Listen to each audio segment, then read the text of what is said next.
கோவை அன்னூர் கொண்டம்பாளையம் பகுதியில் வசித்து வருபவர் சுப்புரத்தினம். இவர் கோவை மாநகர காவல் ஆணையாளர் அலுவலகத்தில் செயல்பட்டு வரும் மார்டன் கண்ட்ரோல் ரூமில் பணிபுரிந்து வருகிறார். இவருக்கும் இவரது வீட்டின் அருகில் வசிக்கும் கோமதி என்பவருக்கும் நீண்ட காலமாக பிரச்சனை இருந்து வந்ததாக தெரிகிறது. இந்த நிலையில் கடந்த சில மாதங்களுக்கு முன்பு கோமதி என்பவர் குழந்தையுடன் வந்து சுப்புரத்தினத்தின் வீட்டின் சாவி மற்றும் கார் சாவிகளை எடுத்து சென்றதாக கண்காணிப்பு கேமரா காட்சிகளுடன் கோமதி அவரது கணவர் உட்பட 3 பேர் மீது அன்னூர் காவல் நிலையத்தில் புகார் அளித்த நிலையில் வழக்கு பதியாமல் அலைக்கழித்ததாக தெரிகிறது.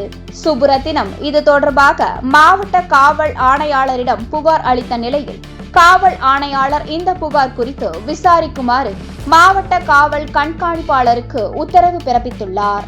ஆனால் காவல்துறையினர் வழக்கு பதியாமல் மீண்டும் அலைக்கழித்ததால் சுப்புரத்தினம் நீதிமன்றத்தில் வழக்கு பதிவு செய்து நீதியை பெற்றுள்ளார். அதில் குற்றம் சாட்டப்பட்டவர் மீது வழக்கு பதிவு செய்து நடவடிக்கை எடுக்க நீதிமன்றம் உத்தரவிட்டும் போலீசார் நடவடிக்கை எடுக்காமல் சுப்புரத்தினத்தை அலைக்கழித்து வருவதாக குற்றம் சாட்டுகின்றார். மாநகர காவல்துறையில் பணியாற்றும் பெண் காவலருக்கே இதுதான் நிலை என்றால் சாதாரண மக்களின் நிலை கேள்விக்குறியாகி உள்ளது.